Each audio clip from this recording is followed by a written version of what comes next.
नमस्कार, जय हिंद स्टडी भारत में आपका हार्दिक स्वागत है। तो आज हम स्टार्ट करेंगे रिसर्च एप्टीट्यूड पेपर 1 का यूनिट 2। तो जिसे हम पूरा कवर करेंगे। तो देखिए, हम आपको ये सीरीज़ जो रिवीजन सीरीज़ है, इसके अंदर आपको हम पेपर 1 का पूरा रिवीजन करवा रहे हैं शॉर्ट के अंदर, कि ताकि कम समय के अंदर आपकी सबसे बेस्ट प्रिपरेशन हो जाए।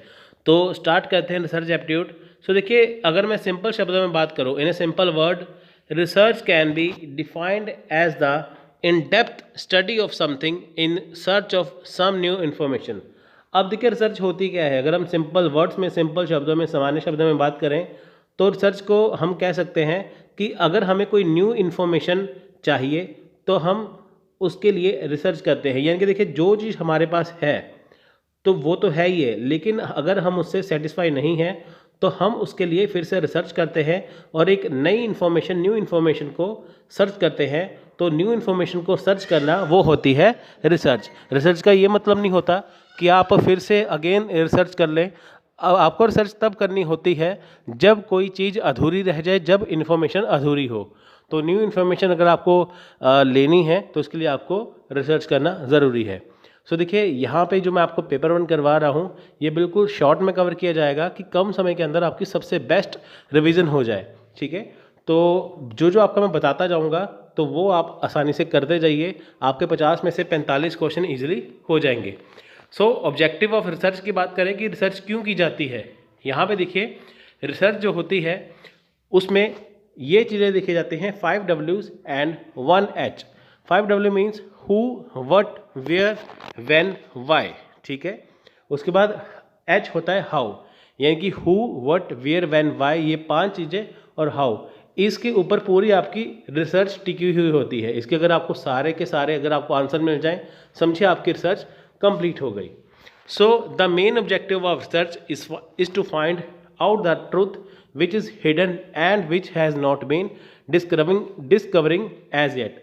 देखिए, मेन ऑब्जेक्टिव क्या होता है रिसर्च का, कि जो सच्चाई, जो ट्रुथ हिडन है, यानी कि जो सच्चाई जो है वो छुपी हुई है, हिडन है, उसको खोजना, उसको बाहर लेके आना, और वो चीज़ जो अभी तक डिस्कवर नहीं हुई है उसको भी साथ में खोजना। मान लीजिए आपने कोई टॉपिक पढ़ा है ना, वो अधूरा टॉपिक है, उसके बारे में पूरी जानकारी नहीं है, तो आप उसके बारे में क्या करेंगे, और अच्छे से करेंगे। जैसे देखिए, रिसर्च एप्टीट्यूड में आपको करा रहा हूँ, इससे पहले मैंने आपको पूरा डिटेल में समझाया था।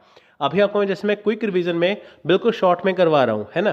तो ये क्या है, अगर आपको लगेगा कि हाँ ये चीज़ जो है वो कम है, तो आप क्या करेंगे, इसके रिगार्डिंग और खोजना शुरू करेंगे, आपको थोड़ा एक्स्ट्रा मटेरियल मिलेगा, है ना।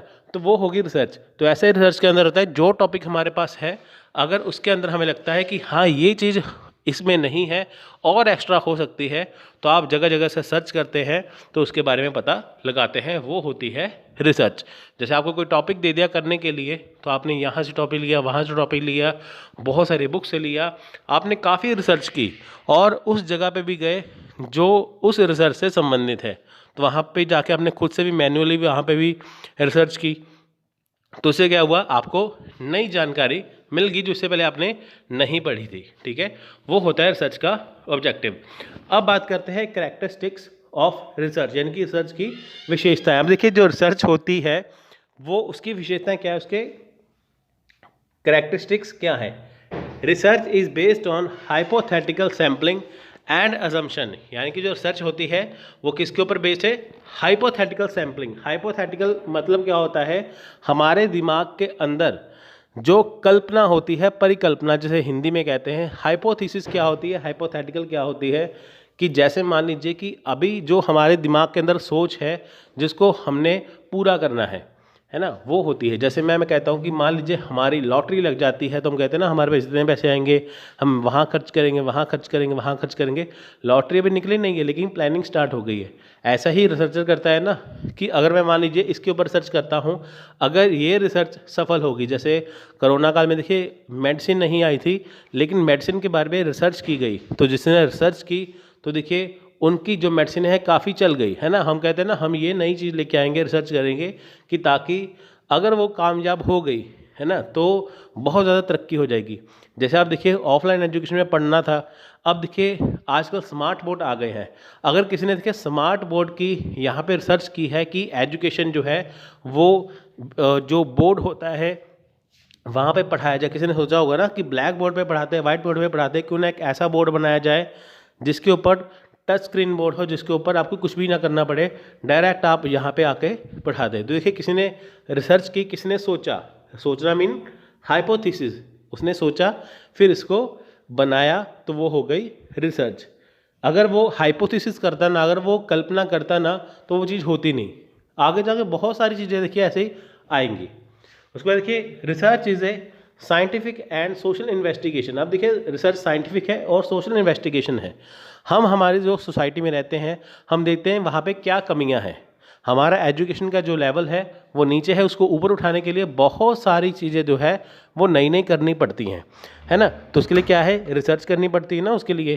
तो वो चीज़ होती है, जैसे सोशल इन्वेस्टिगेशन होती है। जैसे मान लीजिए गवर्नमेंट है, अभी उन्होंने देखिए नई एजुकेशन पॉलिसी लेके आए ना 2020 की, पहले 1986 की चल रही थी। अब उनको क्या ज़रूरत पड़ी, उन्होंने सोशल इन्वेस्टिगेशन किया कि अभी जो हायर एजुकेशन का लेवल है वो क्या है, उसको उनमें कमियां लगी, तो उन्होंने क्या किया, रिसर्च की। रिसर्च करने के बाद NEP न्यू एजुकेशन पॉलिसी 2020 लेके आए।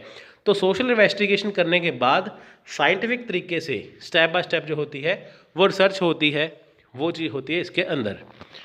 द रिजल्ट ऑफ और new information that we get through scientific method can be used develop concept and theories of their own। अब देखिए जो इससे नए कंसेप्ट बनते हैं, जो इससे हमें इंफॉर्मेशन मिलती है, जो इससे हमें रिजल्ट मिलते हैं, इनकी रिसर्च करने के बाद जो हमारे सामने रिजल्ट आते हैं, इंफॉर्मेशन आती है, उसके बाद देखिए हम उसे यूज़ करते हैं, तो इससे क्या है, कॉन्सेप्ट डेवलप होते हैं, है ना। कॉन्सेप्ट डेवलप होते हैं ना। मान लीजिए हमने रिसर्च कर ली, हमारे पास रिजल्ट आया, रिजल्ट से हमने देखा कि हाँ ये फ़ायदा करेगा, नहीं फ़ायदा करेगा तो उसमें कुछ चेंजेस हो जाएंगे, ये चीज़ें। उसके बाद देखिए जो रिसर्च इन्फॉर्मेशन है is use to take accurate decision. जो रिसर्च इन्फॉर्मेशन होती है उसका यूज़ कहाँ किया जाता है, एक्यूरेट डिसीजन में, यानी कि जो सटीक जो डिसीजन लेना है वो पूरा परफेक्ट होना चाहिए। अगर किसी ने खोजा है कि जो होता है ना डिजिटल बोर्ड होता है, उसको अगर लेके आना है तो एक्यूरेट डिसीजन हुआ ना कि हाँ उसको लेके आना ही है। उसने सबसे बड़ा फ़ायदा कब किया, जब कोरोना काल था, क्योंकि देखिए सभी घर पे बैठे थे, गूगल मीट पे पढ़ाना शुरू कर दिया, वहाँ करना शुरू कर दिया, है ना। उसकी डिमांड ज़्यादा बढ़ गई घर से पढ़ाते पढ़ाते, है ना। तो वो चीज़ें आ गई, तो वो चीज़ें क्या है, एक्यूरेट डिसीजन हो गया कि उस समय में लेके ना जिस समय सबसे ज़्यादा डिमांड हो। It is based on the work of other. देखिए ये बेस्ड होती है किसी के अदर वर्क के ऊपर, यानी कि अगर कोई व्यक्ति, कोई पर्सन किसी को रिसर्च कर चुका है किसी टॉपिक के ऊपर, उसको ही आगे बढ़ाने के लिए हम रिसर्च करते हैं। रिसर्च का मतलब क्या है, खोजी हुई चीज़ को पुनः खोजना, खोजी हुई चीज़ को दोबारा खोजना, कि ताकि नई इन्फॉर्मेशन लेके आ सके, है ना। ऐसा तो है नहीं है कि आपने रिसर्च करनी शुरू कर दी लेकिन वो पहले थी नहीं। कई बार ऐसा होता है, जैसे फंडामेंटल रिसर्च है, वैसे रिसर्च होती है कि जिसमें हम नई इन्फॉर्मेशन अपने आप से लेके आते हैं, जब हम खुद ही नया कॉन्सेप्ट लेके आते हैं। लेकिन रिसर्च आमतौर पे वही होती है जो दूसरों के वर्क के ऊपर है। मान लीजिए कि आपने किसी के नोट्स पढ़े बुक के अंदर, आपने मान लीजिए पेपर वन की बुक पढ़ी, पेपर वन की बुक के अंदर आपने कोई भी टॉपिक पढ़ा, आपको टॉपिक वो कम लगा, काम तो किसी और का हुआ ना, किसी पब्लिकेशन का, किसी राइटर का, लेकिन आपने उसके अकॉर्डिंग यूट्यूब से सर्च किया, गूगल से सर्च किया, बुक से सर्च किया, अदर बुक से सर्च किया, आपने क्या किया, उस टॉपिक को अपनी इन्फॉर्मेशन के लिए बढ़ा लिया, एक बढ़िया नोट्स बना ले। तो आपने देखिए आइडिया लिया किसी का, किसी राइटर का, किसी बुक का, फिर आपने उसको एक्सप्लोर कर दिया, तो वर्क तो वो दूसरा हुआ ना, वर्क तो किसी और का हुआ, तो उसी को आपने आगे बढ़ाया, वो चीज़। It generate new question is cyclic in nature. अब देखिए इससे नए क्वेश्चन बनते हैं जो कि नेचर में साइक्लिक है। नए क्वेश्चन कैसे, मान लीजिए आपने कोई चीज़ देखी, आपने कहा यार इसमें ये कमी है, इसमें ये चीज़, लैंग्वेज टफ है, लैंग्वेज ईजी होनी चाहिए। पहला क्वेश्चन आ गया ना, नया क्वेश्चन, यार इसमें लैंग्वेज टफ है, लैंग्वेज ईजी करना, उसका सोल्यूशन। दूसरी बात, ये थोड़ा सा छोटा से लेंथी करना है, या लेंथी है इसे छोटा करना है। दूसरा क्वेश्चन है ना, ये अधूरी है इसे पूरा करना है। तो ऐसे करते करते आपको खुद ही कमियां दिखने लगेगी, ठीक है, वो चीज़। तो देखिए यहाँ पे नेक्स्ट आ गया characteristics and quality of a good researcher. अब देखिए जो रिसर्चर है, जो खोज करने वाला है, उसके अंदर क्या क्वालिटी, उसके अंदर क्या विशेषताएं होनी चाहिए। अभी हमने देखिए रिसर्च के बारे में पढ़ा, अब रिसर्च करने वाले रिसर्चर के ऊपर भी बात कर लेते हैं।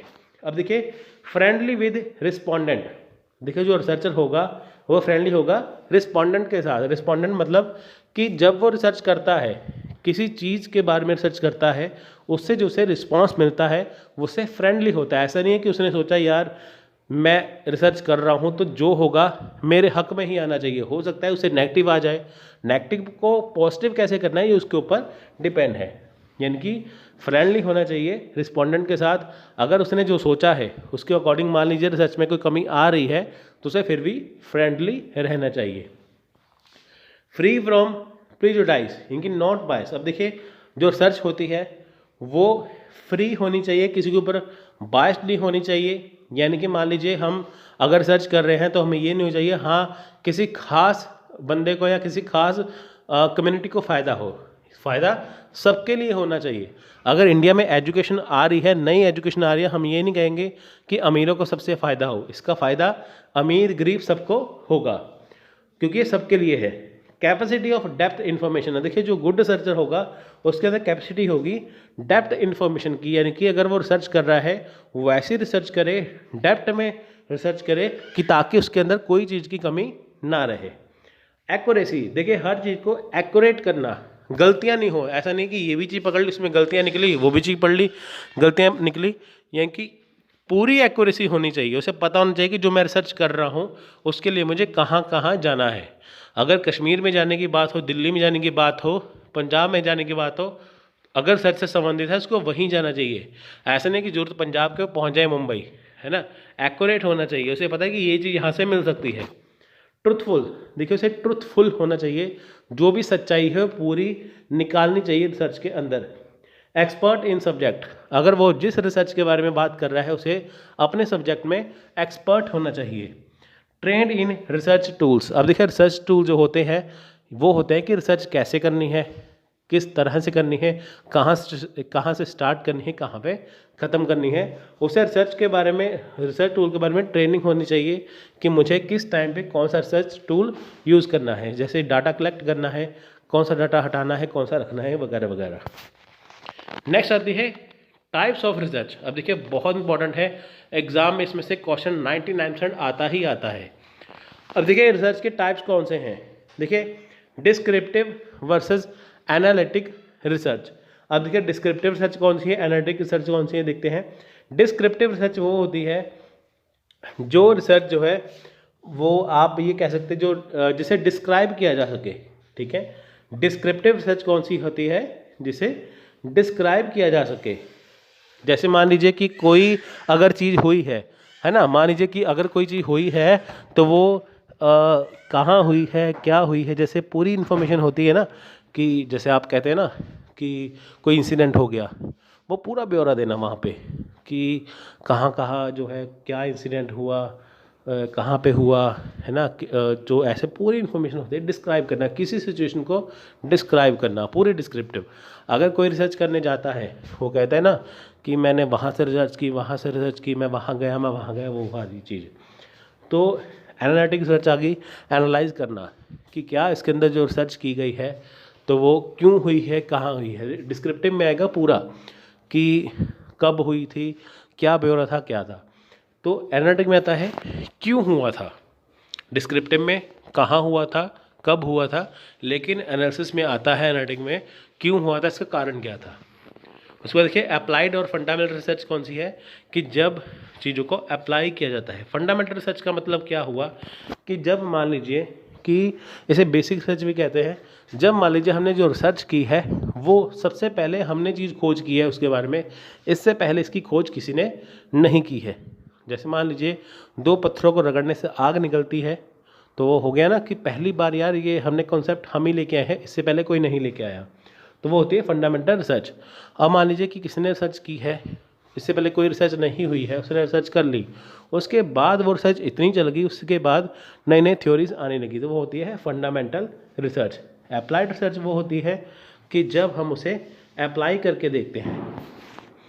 नेक्स्ट है क्वांटिटेटिव और क्वालिटेटिव रिसर्च। देखिए क्वांटिटेटिव रिसर्च कौन सी होती है, कि जब हम आंकड़े इकट्ठे करते हैं रिसर्च के रिगार्डिंग, हमने डाटा इकट्ठा कर लिया, हमारे पास नंबर्स ऑफ डाटा होते हैं, हमारे पास इसका डाटा, इसका हम गिनती करते हैं जिसकी, हमारे पास इतना डाटा हो गया। क्वालिटी होती है जब हम डाटा का गुण देखते हैं, उसकी क्वालिटी चेक करती हैं, वो किस लेवल का है, वो अच्छा है, बुरा है, क्या है। मिक्स रिसर्च होता है, इसमें देखिए सब कुछ मिक्स हो जाता है, इसमें क्वांटिटेटिव और क्वालिटेटिव मिक्स हो जाती है, इसमें क्वांटिटी क्वालिटी दोनों चीज़ इसमें शामिल होती हैं। हिस्टोरिकल रिसर्च होती है जो पास्ट से रिलेटेड हो, जैसे मान लीजिए कि पास्ट में कोई चीज़ खोजी गई हो, कोई रिसर्च की गई हो, उसको ध्यान में रखते हुए प्रेजेंट में उसके लिए खोज करना, उसके लिए रिसर्च करना, उसको ध्यान में रखते हुए, ठीक है। एक्सप्लोरेटरी रिसर्च होती है जो रिसर्च को एक्सप्लोर किया जा सके, यानी कि जो इन्फॉर्मेशन हमारे पास अभी अवेलेबल है तो उसको और ज़्यादा एक्सप्लोर कर देना और ज़्यादा बढ़ा देना। एक्सपेरिमेंटल रिसर्च होती है कि जब हमने रिसर्च कर ली है अब उसके अकॉर्डिंग एक्सपेरिमेंट करके देखना, जैसे मान लीजिए कि कोई दवाई बना दी है, कोई मेडिसिन बना दी है, एक्सपेरिमेंट करके देखना कि क्या वो बनाई गई दवाई कामयाब है या नहीं। नेक्स्ट है स्टेप्स ऑफ रिसर्च, यानी कि रिसर्च के स्टेप्स कौन से होते हैं। अब देखिए हर एक चीज़ के स्टेप्स हैं, हर एक चीज़ का करने का तरीका है। रिसर्च के स्टेप्स कौन से हैं, पहला है फॉर्मुलेशन का। देखिए आपको डिफरेंट टाइप के जो स्टेप्स मिलेंगे, कईयों में 5 स्टेप है, कईयों में 6 स्टेप्स है, कईयों में 10 स्टेप्स है। मैं आपको एक्सप्लोर करके सारे स्टेप्स बता रहा हूँ। तो देखिए एग्जाम में क्वेश्चन आता भी है, सीक्वेंस ऐसे बने आते हैं कि बताइए रिसर्च के स्टेप्स को एक लाइन में लगाइए। तो आपको ये करना ज़रूरी है, लाइन वाइज करना ज़रूरी है। अगर क्वेश्चन आ गया तो आपको इसी लाइन के अकॉर्डिंग चलना है। देखिए पहला है फॉर्मुलेशन। फॉर्मुलेशन होता है कि हम जो रिसर्च कर रहे हैं उसका फॉर्मेट क्या है, हमारे पास प्रॉब्लम्स क्या हैं। अगर देखिए हमारे पास प्रॉब्लम्स होगी ना तभी हम उसका सोल्यूशन करेंगे, उसके अकॉर्डिंग तभी रिसर्च करेंगे ना। अगर हमारे पास प्रॉब्लम होगी, हमारे पास क्वेश्चन होगा तभी रिसर्च करेंगे। तो फॉर्मुलेशन क्या हुआ कि हमारे पास फॉर्मेट है रिसर्च का। उसके बाद डेवलपिंग रिसर्च प्रपोजल। अब देखिए रिसर्च प्रपोजल को डेवलप करना। रिसर्च प्रपोजल में बहुत सारे क्वेश्चन होते हैं, है ना, तो बहुत सारे प्रश्न होते हैं, बहुत सारे क्वेश्चन इसके अंदर आ गए, बहुत सारे हमारे पास प्रॉब्लम्स इसमें आ गई। तो हमने क्या किया, रिसर्च प्रपोजल तैयार कर लिया कि हम जो रिसर्च करने जा रहे हैं वो क्यों करने जा रहे हैं। तो डेवलपमेंट ऑफ वर्किंग यहाँ पे आ गया कि जो जैसे हम जो वर्क कर रहे हैं उसको कैसे डेवलप करना है, हमें क्या क्या करना है। प्रिपेयरिंग रिसर्च डिज़ाइन, रिसर्च को डिज़ाइन करना कि हमें रिसर्च कहाँ से स्टार्ट करनी है, कहाँ पे ख़त्म करनी है, हमारा जो है वो मोटिव क्या होना चाहिए। कलेक्शन ऑफ डाटा, यानी कि हमें डाटा इकट्ठा करना है, वो कहाँ से करना है। उसके बाद देखिए एग्जीक्यूशन द रिसर्च प्रोजेक्ट, जो रिसर्च प्रोजेक्ट है उसे एग्जीक्यूट करना, ठीक है, उसके according plan banana. Analysis of data, जो हमने डाटा इकट्ठा किया उसको एनालाइज करना, या जो हमारे पास डाटा है उसको एनालाइज करना कि क्या वो हमारे पास पूरा है या अधूरा है, क्या है। हाइपोथेसिस टेस्टिंग, यानी कि देखिए जो हमने रिसर्च की है उसके अकॉर्डिंग जो हमने सोचा था, हाइपोथेसिस टेस्टिंग होती है ना, कि जो हमारे दिमाग में चल रहा है जिसको हम रिसर्च करना चाहते हैं वो टेस्ट करके देखना कि क्या वो कामयाब होगा कि नहीं। इंटरप्रिटेशन एंड रिकमेंडेशन, यानी कि देखिए इसमें इंटरप्रिटेशन हो गया, रिकमेंडेशन हो गया। रिकमेंडेशन होता है कि इससे किसको फ़ायदा होगा, रेकमेंड हम कर रहे हैं, किस कम्युनिटी का रेकमेंड कर रहे हैं, इससे किसको फ़ायदा होने वाला है। रिपोर्ट राइटिंग एंड प्रेजेंटेशन, देखिए रिसर्च करने के बाद एंड में स्टेप होता है कि हमने उसके लिए रिपोर्ट तैयार की है, जो हमने जो रिसर्च की है उसके अंदर पूरी रिपोर्ट बनाना कि हमने क्या क्या किया है, हमने यहाँ पे रिसर्च जो की है उसके अंदर क्या क्या कर लिया है, पूरी प्रेजेंटेशन उसके बाद दे देना। यानी कि फॉर्मुलेशन शुरू हुआ और प्रेजेंटेशन पे ख़त्म हुआ। अब बारी आती है देखिए रिसर्च मेथड की। जो रिसर्च मेथड है वो कैसे होते हैं। देखिए हिस्टोरिकल मेथड हो गया रिसर्च का, जिसे लाइब्रेरी रिसर्च भी कहते हैं। हिस्टोरिकल मेथड क्या होता है कि जब हमारे पास हिस्ट्री के रिगार्डिंग, हिस्ट्री से रिलेटेड कोई चीज़ है, इनकी जो हम रिसर्च कर रहे हैं वो हमारे पास जो पहले से मौजूद है पास्ट के अंदर, तो उसको ध्यान में रखते हुए हमें देखना होता है, हमें रिसर्च करनी होती है कि जो पहले गलतियाँ हुई हैं वो गलतियाँ नहीं करना, और जो हमारे पास पास्ट में इंफॉर्मेशन है उसके अलावा नई इन्फॉर्मेशन लेके आना। उसके बाद देखिए सर्वे मेथड, यानी फील्ड रिसर्च। सर्वे मेथड होता है कि हमें सर्वे करके देखना कि जो हम सर्च करने जा रहे हैं तो लोगों की उसमें रुचि है या नहीं है। Experimental method, laboratory method, experiment करके देखना कि जो हमने रिसर्च कर ली है, एक्सपेरिमेंट करके देखना उसका कि जो हमने रिसर्च की है उससे सबको फ़ायदा होगा या नुकसान होगा। Qualitative research and quantitative research, इसमें देखिए वही है कि हमने क्या क्वालिटी लेके आए हैं, क्या हमने जो अभी रिसर्च की है। फॉर एग्जांपल देखिए, हमने अगर देखा कि यार ये चीज़ बुक में बहुत ज़्यादा मुश्किल है, हम इसे आसान बना देते हैं, थोड़ा सा लेंथी इसे शॉर्ट बना देते हैं, इसकी लैंग्वेज टफ है इसे ईजी कर देते हैं। जब हमने इसकी क्वालिटी चेक की, अगर देखा वाकई ही ये वर्क कर रहा है, ये इजी भी हो गया, इजी टू अंडरस्टैंड हो गया, लैंग्वेज भी सिंपल होगी, तो समझो वो पास होगी। अगर मान लीजिए हमने देखा कि ये तो और ज़्यादा लेंथी हो गया, और ज़्यादा बेकार मटेरियल बन गया, तो वो फेल हो जाएगा। क्वांटिटेटिव हो गया कि हमने जो डाटा इकट्ठा किया बहुत ज़्यादा क्वांटिटी में है, लेकिन क्वांटिटी जैसे मान लीजिए हमने 50 क्वांटिटी इकट्ठी कर ली, लेकिन उसमें से क्वालिटी को लेके आना कि हमने जो क्वालिटी है वो हमने कैसे अलग की है। क्वांटिटेटिव में होता है कि हमने सभी जगह से इन्फॉर्मेशन इकट्ठी कर ली, क्वालिटी में होता है हमने क्वांटिटी से क्वालिटी को बाहर निकालना। ठीक है, ये है इसके स्टेप्स। तो यहाँ पे हमने रिसर्च मेथड्स वगैरह सारे यहाँ पे कर लिए हैं। तो मैं यहाँ पे बात करूँगा सैम्पलिंग की। देखिए सैम्पलिंग क्या होता है, जब मान लीजिए आपने कोई भी चीज़ बना ली है, उसका सैंपल टेस्ट करके देखना। जैसे मान लीजिए कोई मूवी होती है, सबसे पहले उसका ट्रेलर दिखाया जाता है, वो होता है सैंपल। उस ट्रेलर से आप जज कर लेते हैं कि मूवी कैसी होगी, है ना। तो ऐसे ही रिसर्च होती है कि जब मान लीजिए रिसर्च की जाती है, पूरी रिसर्च कर ली जाती है, उसका टेस्ट करने के लिए एक छोटा सा सैंपल निकाला जाता है। तो ये प्रोसेस है, population is known as sampling. देखिए पॉपुलेशन का मतलब क्या हुआ, देखिए यहाँ पे लिखा है पॉपुलेशन और यूनिवर्स। यूनिवर्स हो गया, पॉपुलेशन हो गया, एक ही बात है। इसका मतलब ये नहीं है कि ब्रह्मांड होगा या कोई जनता होगी। पॉपुलेशन का मतलब होता है कि जो आपने रिसर्च की है वो पूरी की पूरी रिसर्च होती है, वो पॉपुलेशन होती है, या उसे यूनिवर्स कहा जाता है। It is aggregate of all units under consideration, यानी कि जो आपने सारे यूनिट तैयार किए हैं रिसर्च के रिगार्डिंग, उसको सभी को कंसीडर किया जाता है। सैंपल होता है, ये पार्ट होता है पॉपुलेशन का, यानी कि मान लीजिए आपने पूरी रिसर्च कर ली है, उसमें से आपने छोटा सा सैंपल निकाला, ठीक है, छोटा सा पार्ट निकाला टेस्ट करने के लिए। तो देखिए पॉपुलेशन साइज जो है, it is number of unit belonging to population. देखिए पॉपुलेशन जो सैंपल का साइज़ निकालना होता है कि कितना बड़ा साइज़ हो। जैसे मूवी आती है ना, उसका 3 मिनट का ट्रेलर, 2 मिनट का ट्रेलर, 1 मिनट का ट्रेलर, है ना, वो चीज़। तो ऐसे ही आपके पास बहुत सारी आपने रिसर्च कर ली है, कंप्लीट कर रही है, आपको कितना सैंपल निकालना है जिससे आप सभी को सेटिस्फाई कर पाए। Sampling error, average sampling error. देखिए सैम्पलिंग एरर का मतलब होता है जब आपने मान लीजिए कोई सैंपल टेस्ट किया, सैंपल के अंदर ही आपको अपनी आपकी गलतियां पता चल गई। जैसे कोई रिसर्चर है, जैसे मान लीजिए आप हैं, आपने पीएचडी करने के बाद एक बुक लिखी, उस बुक को आपने टेस्ट करने के लिए एक सैंपल निकाला। सैंपल में क्या देखा गया कि आपकी बुक की जो लैंग्वेज है वो टफ़ है या इजी है। अगर बहुत ज़्यादा टफ लैंग्वेज है, किसी के समझ में नहीं आ रही, आपने एक टॉपिक उठा लिया, ठीक है, आपने अपनी पूरी बुक में से एक टॉपिक निकाला, लेकिन वो किसी की समझ में नहीं आया, इसका मतलब क्या है, जो आपकी पूरी बुक है वो किसी की समझ में नहीं आएगी। लेकिन दूसरी तरफ अगर आपने वही टॉपिक निकाला, वो सबसे आसान लगा, तो इसका मतलब आपकी जो बुक है वो बहुत ज़्यादा ईजी है। ठीक है, अगर उसमें टफ हुआ तो वो सैम्पलिंग एरर है, नहीं हुआ तो वो एरर नहीं है। पैरामीटर क्या होते हैं, statistical measure computed from population characteristics of a population based on all the units. Parameter होते हैं कि इसको मापन करना, यानी कि जो हमारा पॉपुलेशन है उसको माप के देखना, पैरामीटर के अकॉर्डिंग माप के देखना कि जो हमारे यूनिट्स हैं, जो हमारा जो पूरा रिसर्च वर्क है वो किसके ऊपर डिपेंड करता है। नेक्स्ट है sampling error versus non sampling error. अब देखिए सैम्पलिंग एरर क्या है, नॉन सैम्पलिंग एरर क्या है, वो देखते हैं। Sampling error can arise even when no apparent mistaken been made. तो यहाँ पे देखिए सैम्पलिंग एरर होता है जहाँ पे कोई भी मिस्टेक जो है वो नहीं होती, ठीक है। सैम्पलिंग एरर क्या है, जहाँ पे कोई भी मिस्टेक नहीं होती, as opposed to non sampling error which arise when a mistake occur. Non sampling error में हमेशा मिस्टेक होती है, यानी कि जब आपने देखिए टेस्ट करने के लिए सैंपल निकाला, अगर उसमें मिस्टेक नहीं है तो सैम्पलिंग एरर है, अगर उसमें मिस्टेक होती है तो नॉन सैम्पलिंग एरर है।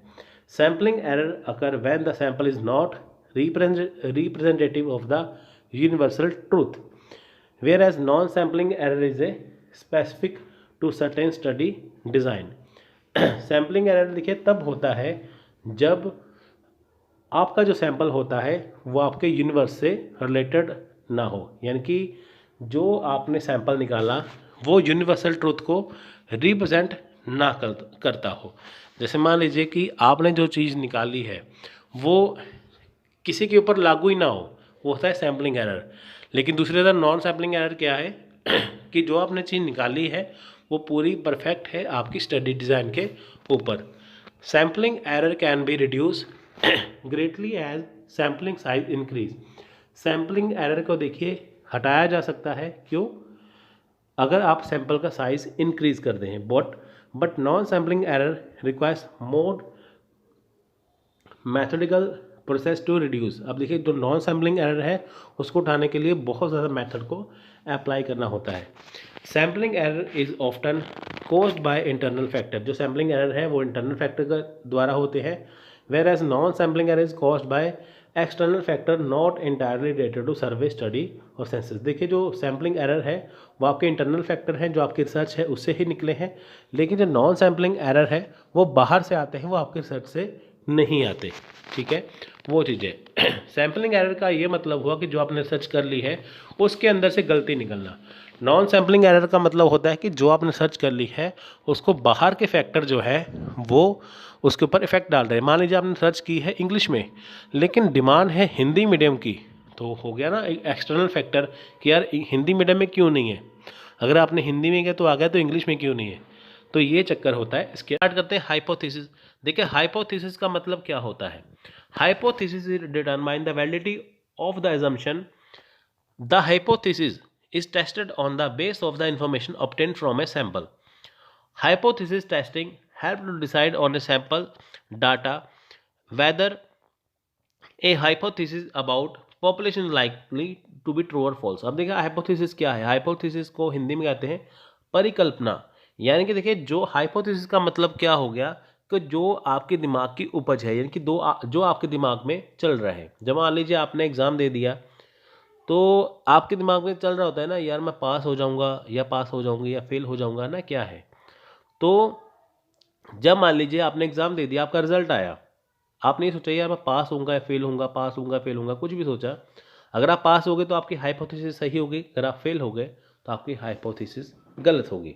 तो इसी प्रकार इसी तरह से देखिए जब आप कोई भी रिसर्च कर लेते हैं, रिसर्च करने के बाद तो जब आप उसका सैंपल टेस्ट करते हैं, सैंपल टेस्ट करने के दौरान जब देखिए आप सैंपल चेक करते हैं ना, तो आपको अपनी हाइपोथेसिस के अकॉर्डिंग देख लेते हैं कि आपको कौन सा सैंपल चूज़ करना है जिसके अकॉर्डिंग जो आपका जो डाटा है वो अच्छा हो। अगर जैसे मान लीजिए कि आपने हाइपोथेसिस के अंदर कोई सैंपल को टेस्ट किया तो वो सैंपल जो होता है वो आपकी पूरी रिसर्च को जो क्या है एक रिप्रेजेंट करता है। तो उससे जो आपका जो पूरा रिप्रेजेंटेटिव जो डाटा होता है वो सही भी हो सकता है, गलत भी हो सकता है। यानी कि आपको सैंपल ऐसा चुनना है कि जो आपकी हेल्प कर सके। हाइपोथेसिस में यही होता है ना कि जो हम चीज़ों को डिस्क्राइब करेंगे, जो हमारे दिमाग के अंदर है, हमें कैसे चीज़ को प्रेजेंट करना है, तो वो सही हो सकती है, गलत हो सकती है। ठीक है, वो चीज़ें। तो इससे पता चलेगा कि जो आपने रिसर्च कर ली है, जिस को दिमाग में रखते हुए आपने रिसर्च की है, वो सही होगी या गलत होगी। तो देखिए नेक्स्ट है थीसिस राइटिंग या आर्टिकल राइटिंग। अब देखिए थीसिस राइटिंग क्या होती है, आर्टिकल राइटिंग क्या होती है। थीसिस राइटिंग आपको मैं यहाँ पे बता देता हूँ कि जो थीसिस राइटिंग होती है, जब मान लीजिए आपने अपनी रिसर्च की है, पूरी रिसर्च को आपने एक रिपोर्ट बना ली। रिपोर्ट बनाने के बाद क्या किया, आपने इसे पूरा लिख लिया किसी एक जगह पे ऊपर। यानी कि जब आपने रिसर्च कर ली है, आपने उसे लिखा, आपने उसकी एक रिपोर्ट तैयार कर ली जो बहुत ज़्यादा लॉन्ग डॉक्यूमेंट होती है, तो उसे बोलते हैं थीसिस। यानी कि किसी चीज़ के ऊपर आप डिटेल से लिखते हैं, विस्तार से लिखते हैं, तो वो उसे बोलते हैं थीसिस। दूसरी तरफ जो आर्टिकल राइटिंग होती है वो बहुत देखिए शॉर्ट होती है। थीसिस देखिए बहुत लॉन्ग होगी ना किसी टॉपिक के बारे में। आर्टिकल राइटिंग बहुत ज़्यादा शॉर्ट होती है और ये लार्ज ऑडियंस को रिप्रेजेंट करती है। जैसे मान लीजिए कि कोई राइटर है, उसने अपनी न्यूज़पेपर में या मैगजीन के अंदर कुछ पब्लिश करना है, जो कोई एक सामाजिक मुद्दा हो सकता है, जैसे सोशल इशू हो सकता है, करंट इशू हो सकता है। वो छोटा सा होता है आर्टिकल राइटिंग, लेकिन होता सबके लिए, अवेयरनेस फैलाने के लिए है ना वो चीज़।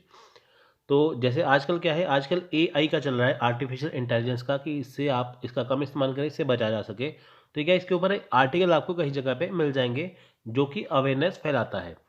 तो थीसिस क्या होती है, किसी टॉपिक के ऊपर अगर आप रिसर्च करते हैं तो आपको वो पूरे लॉन्ग डॉक्यूमेंट बनाते हैं, पूरी जानकारी देते हैं, वो होते हैं थीसिस।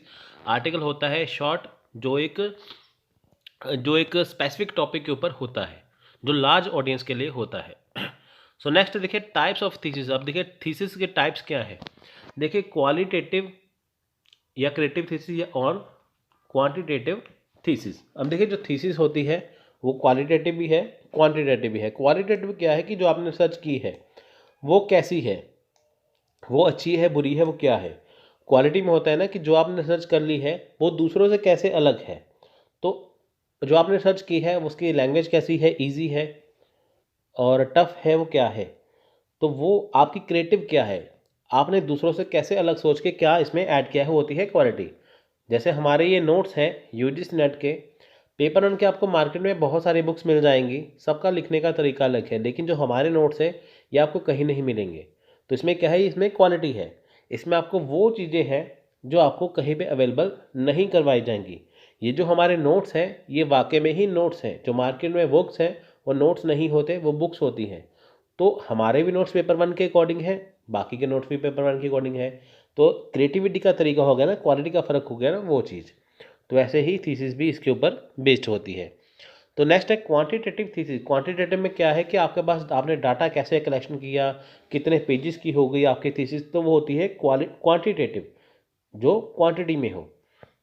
तो देखिए यहाँ पे थीसिस लिखने में थीसिस के यहाँ पे देखिए पहला है इंट्रोडक्शन पार्ट होता है, जिसमें टाइटल पेज होता है, एब्स्ट्रैक्ट होता है, टेबल ऑफ कंटेंट्स होता है, लिखा होता है ना यहाँ पे।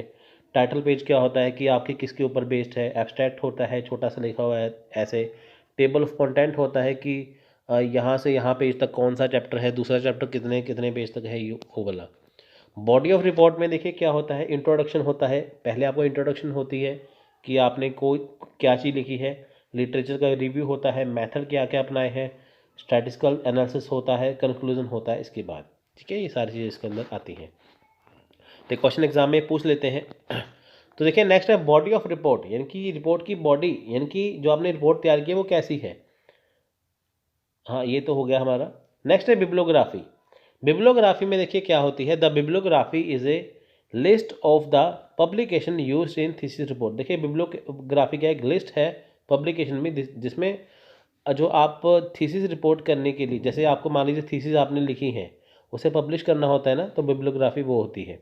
The publication used for information about sources but not quoted in the report में include in the bibliography. Bibliography में राइट इनटू टू फॉर्मेट्स। अब देखिए जो बिब्लियोग्राफी है दो फॉर्मेट्स में लिखते हैं। बिब्लियोग्राफी देखिए एक लिस्ट होती है पब्लिकेशन में, जहाँ पे आपको अपनी थीसिस को रिपोर्ट करवानी होती है। थीसिस जो आपकी वहाँ पे रिपोर्ट होती है, यूज़ होती है, वो होती है बिब्लियोग्राफी। तो देखिए जो पब्लिकेशन होते हैं वो इन्फॉर्मेशन को यूज़ करते हैं, सोर्सेज को यूज़ करते हैं बिब्लियोग्राफी के लिए, उसके अंदर बिब्लियोग्राफी इंक्लूड हो जाती है। ठीक है। अपेंडिक्स।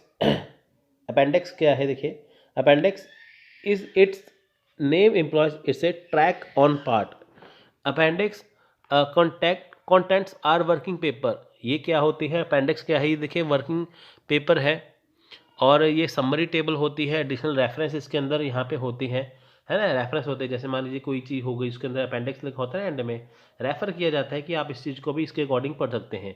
ये भी इसके अकॉर्डिंग है और ये भी इसके अकॉर्डिंग है, अलग अलग राइटर के आप इसके अकॉर्डिंग से पढ़ सकते हैं। बट इसमें देखिए क्या दर्ज नहीं होता, इसमें चार्ट्स होगी, ग्राफ होगी, इसमें वो चीज़ दर्ज नहीं होती। तो नेक्स्ट देखिए यहाँ पे है मैकेनिक्स ऑफ रिपोर्ट राइटिंग। आप रिपोर्ट राइटिंग को कैसे लिखते हैं, कौन से मैकेनिक्स है, आपको रिपोर्ट राइटिंग लिखनी है, कैसे लिखनी है। फुट नोट हो गया, एंडिंग नोट, ठीक है। उसके बाद देखिए फुट नोट होती है, जैसे ये पेज है, इसके नीचे सब कुछ लिखा होता है, जिसमें नीचे दो तीन लाइनें एक्स्ट्रा लिखी होती हैं, कुछ कीवर्ड्स वगैरह होते हैं। हेडिंग होती है सबसे ऊपर, फिर होती है फिगर कि जो आपने बीच वाली चीज़ कैसे लिखी है।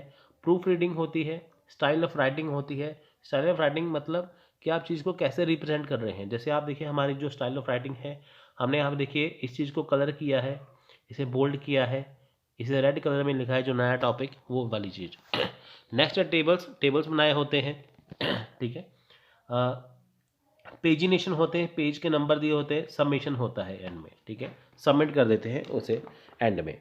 तो ये होती है थीसिस राइटिंग का तरीका, या ये टाइप्स ऑफ थीसिस होगी, और इसको थीसिस राइटिंग का लिखने का तरीका।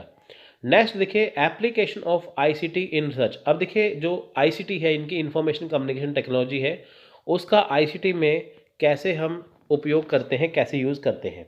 The term information and communication technology is more commonly used. ICT deal with the same ICT deal with the use of electronic computer and software to store, convert, process, retrieve, communicate and transmit information। देखिए ICT क्या करता है, जो आपका data है उसे electronic, जैसे आपका डाटा है वो कंप्यूटर के द्वारा देखिए उसे स्टोर भी किया जाता है कंप्यूटर के अंदर। जैसे मान लीजिए आपने कोई रिसर्च की है, आप अपनी पूरी रिसर्च को कंप्यूटर के अंदर स्टोर कर सकते हैं, कन्वर्ट कर सकते हैं वर्ड से पीडीएफ, पीडीएफ से वर्ड, और प्रोसेस कर सकते हैं, रिट्राइव कर सकते हैं, उसके बाद देखिए कम्युनिकेट कर सकते हैं और ट्रांसमिट कर सकते हैं, ट्रांसफ़र भी कर सकते हैं, ट्रांसमिट भी कर सकते हैं। It has prove to be very useful in the area like learning, higher education, research, innovation and so on. देखिए इनका प्रयोग बहुत जगह पे होता है लर्निंग में। अब देखिए जो आप लर्निंग कर रहे हैं इससे, वीडियो से, ये भी आईसीटी का प्रयोग होगा ना। अब आप अपना फ़ोन का इस्तेमाल कर सकते हैं, फ़ोन का इस्तेमाल में आप ये वीडियो देख रहे हैं, है ना, वो चीज़। हायर एजुकेशन में होती है, देखिए कंप्यूटर जो लगे हैं स्कूलों में, वहाँ से मोबाइल्स के अंदर आप देख सकते हैं सारी चीज़ें, रिसर्च होगी, इनोवेशन, बहुत सारी चीज़ें इसके अंदर आती हैं। ICT can be use in research for the following. अब देखिए जो आईसीटी होती है वो रिसर्च में क्यों यूज़ होती है, कैसे यूज़ होती है। देखिए यूज होती है कलेक्टिंग डाटा। देखिए जो आपको डाटा कलेक्ट करना है, आईसीटी आपकी सबकी हेल्प करता है। आपके पास कोई ऐसा टॉपिक है कि आपको कहीं पे जाने की ज़रूरत नहीं है, तो आपको सारा डाटा जो है वो इसी के अंदर मिल जाएगा। कलेक्ट कर सकते हैं, डाटा कलेक्ट कर सकते हैं, गूगल पे सर्च कर सकते हैं, आप हर एक चीज़ की जानकारी ले सकते हैं, डाटा को एक्सेस कर सकते हैं, आप डाटा को स्टोर कर सकते हैं, डाटा को प्रोसेस कर सकते हैं, डाटा को इंटरप्ट कर सकते हैं, इंटरप्रेटिंग कर सकते हैं, और कम्युनिकेट कर सकते हैं रिसर्च फाइंडिंग के साथ। देखिए ये चीज़ें इसके अंदर आती हैं, ठीक है। तो देखिए कितने सारे इसके हम प्रयोग कर लेते हैं इसके अंदर, है ना। तो बहुत सारी चीज़ें हम इसके अंदर कर लेते हैं।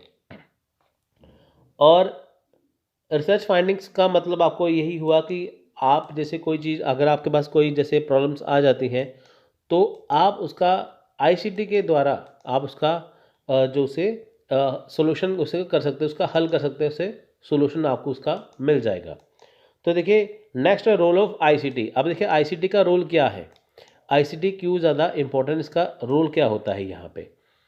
तो यहाँ पे आप बात करते हैं, देखिए इसका प्रयोग क्या है। Computers have an important role in research activity. अब देखिए जो कंप्यूटर्स हैं वो हमारे रिसर्च के अंदर बहुत ज़्यादा इम्पोर्टेंट रोल है। आजकल सारी जो चीज़ें हैं वो सारी की सारी कंप्यूटर के अंदर ही यहाँ पे होती हैं। सारी चीज़ें देखिए, सारी जो है कंप्यूटर के अंदर सारी चीज़ें होंगी। उसके देखिए an essential tool for research. अब देखिए जो जो टूल्स है, एसेंशियल टूल्स है रिसर्च के, वो भी आपको सारे अंदर इसके मिल जाएंगे। रिसर्च के रिगार्डिंग आपको क्या क्या चीज़ करनी है वो सारी चीज़ें आपको इसके अंदर मिल जाती हैं। उसके बाद देखिए यहाँ पे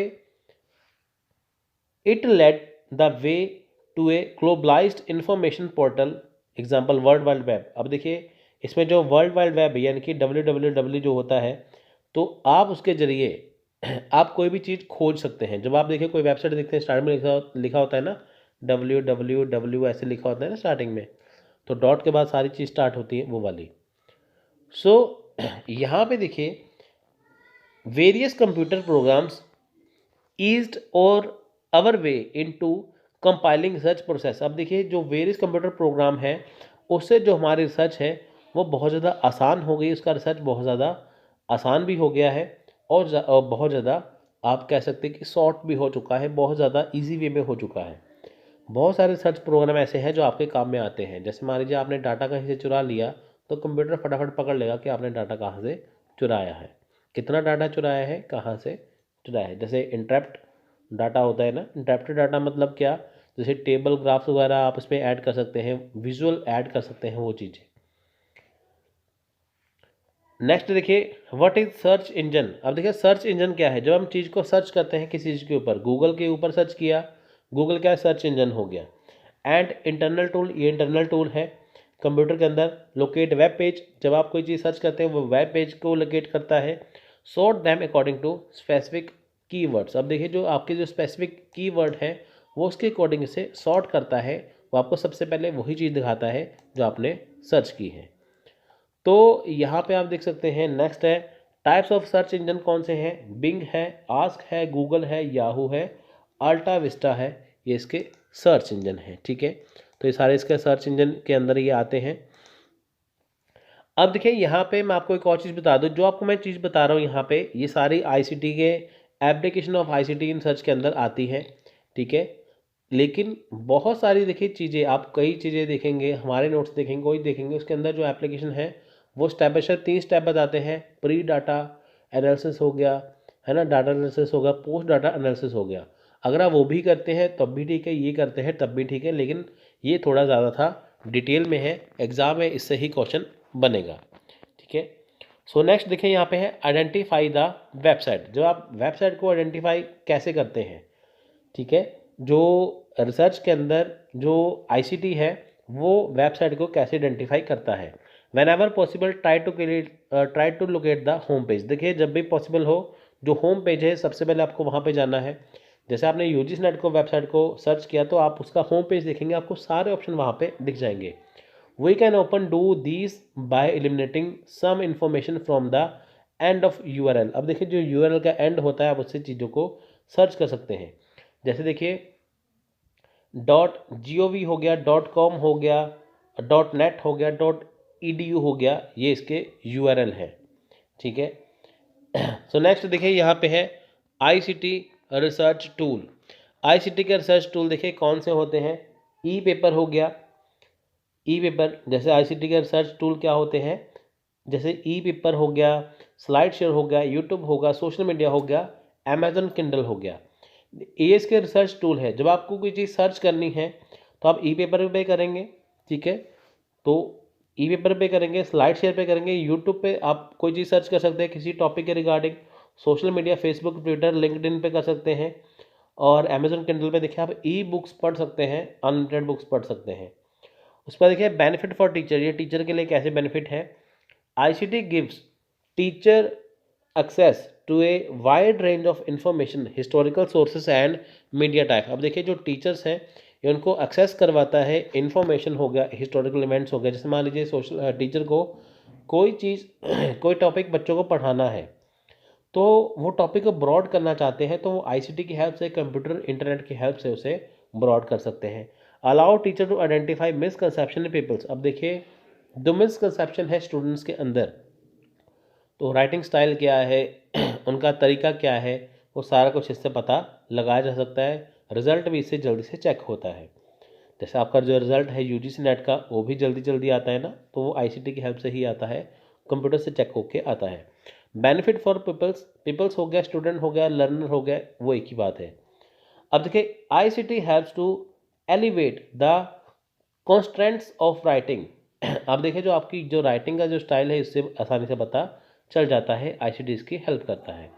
allow peoples to concentrate on the specific topic और डिस्कशन। अब देखिए जो स्पेसिफिक टॉपिक है, डिस्कशन है, तो वो स्टूडेंट को यहाँ पे एंगेज करके रखता है, कॉन्सेंट्रेट करता है। Encourage reflection, analysis and understanding. अब देखिए इनकरेज किस में करेगा, एनालिसिस पे, अंडरस्टैंडिंग में, कि ताकि जो स्टूडेंट है अपने टॉपिक को अच्छे से समझ पाए। Using database frame hypothesis, question accepted theory and place events into wider context. अब देखिए जो आप डाटाबेस यूज़ करते हैं जिसमें हाइपोथेसिस से जो आपके जो क्वेश्चन है आप जो करते हैं, है ना, उसके सारे आंसर आपको यहाँ पे मिल जाते हैं तरह तरह से।